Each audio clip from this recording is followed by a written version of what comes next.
Hello everyone and welcome back to the channel. Before we begin, don't forget to like, comment, share and subscribe. Now here's the story. I cheated on my husband of 14 years and lost him forever. This is long, but it's something I needed to get off of my chest.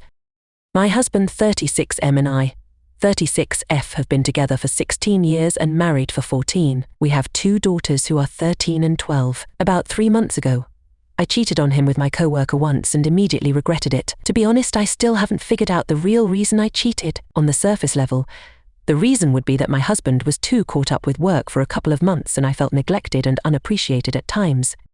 I know that isn't the real reason, so I'm trying to figure out what is, through individual counseling. I only cheated on him that one time and immediately told him the next day because I couldn't bottle up my guilt and shame. He was shocked at first, but then went on to call me the most horrid names. I deserved it. I deserved a lot more than that. I don't even know how it got to the point of me sleeping with my coworker. It started with innocent flirting, and before I knew it, I made the worst mistake of my life by sleeping with him. I wish I'd gotten hit by a car that day before sleeping with him. I cut off all contact with my coworker and gave up my phone to my husband. I wanted to reassure him that I was willing to make this work on his terms, whatever they were, as long as he would give me another chance. Even though in my heart I knew that I wanted another chance to prove myself, I told him that I would understand if he went through with a divorce. Anyways, I told my husband that I would do anything to regain his trust and expressed my sorrow and regret for having hurt him so much. My husband has always been the type of guy to give a person only one chance, even in his friendships. If the trust had been broken, he wouldn't give the other person another chance. He said that he wanted a divorce, but then the whole quarantine thing happened, and he stayed in the house for about 2 months and didn't proceed with the divorce. For the first month he treated me very coldly, and the only time we talked was when it had to do with our daughters. I slept on the couch and tried to give him as much space as he needed, and only reminded him from time to time that if he ever wanted to work things out, I'd be more than willing to and would be completely devoted to the process of him working things out. He even said some spiteful things during that month and distanced himself from me completely. During the second month, there was a change as he began talking to me again. We talked about daily stuff and even watched movies together with the girls as a family. I felt like he wanted to try reconciling, and I was so happy. I was thrilled that there might be a chance to save my family, to save us. Eventually, through the next couple of days, I could sense us becoming friends all over again. He even invited me to sleep on the bed again. It was really working out, and I reminded him that he could talk about anything he wanted with me. A couple of weeks passed by, and we were getting along even better. We were spending time as a family again and had gotten closer with each other as well. I felt really good about the way things were going, but I wish I'd suggested marriage counseling. I just didn't want to pressure him and have him think that I wanted to sweep this situation under the rug, or that I was trying to influence him to not divorce me. One night we were drinking a bit, just talking in our bedroom, and I felt a genuine connection rebuilding. It felt like we were falling for each other all over again, and it made me so happy. This is the part one regret now. I decided to make a move on him and straddled him while we were laughing at a joke. We looked each other in the eyes, and so naturally I began making out with him.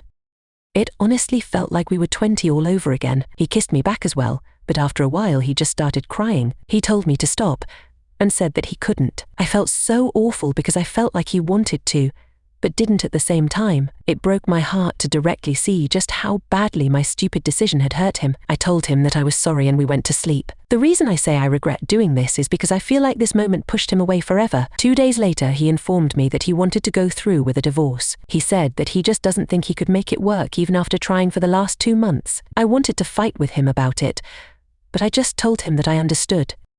We had already decided before that if a divorce was to happen, it would be on fair terms. Sure, we'd both have lawyers, but we agreed on a lot of the stuff together.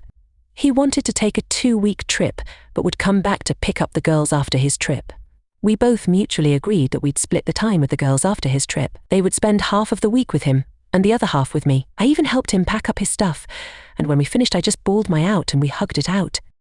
After his 2 weeks trip he came back, and it felt good seeing him again, but I knew it wasn't the same. He just smiled and we made small talk before he took the girls. We're both really good parents and want the best for our kids. Today I got served divorce papers. It hurts so much to know that I lost my best friend cause I was stupid. Sometimes I roll over to his side of the bed in the morning, and I hate how I don't feel his body there anymore. I miss his smell, his smile, his voice. I miss him filling up the entire room with his loud, adorable laugh. I miss him so much. The thing that hurts me the most in all of this is knowing how badly I hurt the person I love the most. I wish I could go back in time and undo what I did, but I can't. So now here I am writing about it on Reddit while crying when there's nothing that I can do about it. I wish I could let him see for himself what I genuinely feel in my heart about how sorry I am and about how I would be the most devoted wife ever if he just gave me another chance. To let him know just how much I love him and that I'd literally do anything for him. I fucked up the most perfect thing that ever happened to me. I wish I could get him back, but I know that I lost him forever. On to the next story. She F23 cheated. I am 24 disappeared from her life without a word. Does that make me an asshole? Breakups. My girlfriend of 1 year recently cheated on me with an ex-boyfriend. A friend of hers secretly came forward and showed me all the evidence. It was a shitty situation. Instead of dumping her the normal way, I just disappeared. This was easy to do because I was traveling quite a bit at the time and ended up moving to a different area shortly after finding out about the cheating. I deleted her from Facebook and ignored all of her texts, voicemails, emails, etc. I went completely dark. It's been 3 months since, and she still tries to contact me. She knows why I dumped her and has attempted to apologize numerous times. She regularly sends me lengthy apologies, yet I never reply.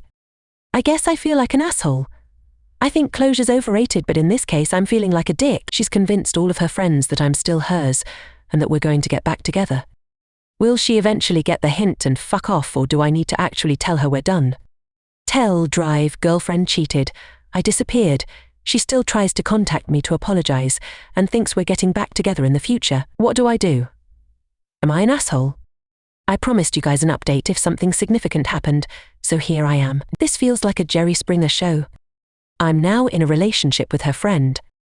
It's been 3 months since the breakup and I'm ready to date again. Her friend and I have been in regular contact ever since she told me about my girlfriend cheating, and it's made us really close friends. She wanted to do something for my birthday, which was this past Thursday, so we spent the day doing a bunch of date-like things: movie, dinner, shopping.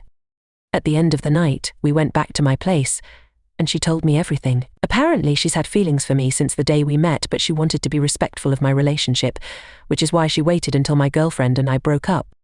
When she found out my girlfriend was cheating on me, she saw her chance, so she broke the news to me in the hopes that I'd end the relationship. Mission accomplished. Did she have an ulterior motive? Obviously. But I'm not upset about it. My ex was a liar and a cheater. I can't fault her friend for telling me the truth and secretly hoping we'd get together. We get along very well. She's pretty, I love her personality, and she's extremely sweet. I really, really like her. So now we're in a relationship. Anyway, she ended up staying the night at my place, got the best birthday present, some wild birthday sex, and things are great. I'm actually thankful my ex ripped my heart out and cheated on me. I guess things happen for a reason. Obviously, my ex found out we're dating, and she's extremely pissed off. She goes from sending me texts that say, "I fucking hate you," to "I'm sorry, baby. I love you. We can still fix this. I'm sticking with no contact." I'm living in a new place, got a new girlfriend, new friends. Life is good. Tell Drive I'm dating her friend. Ex found out and is extremely pissed off and still trying to get us back together. I'm sticking with no contact. If you would like to see more videos like this, please hit the thumbs up button to like the video. Also comment, share, and subscribe.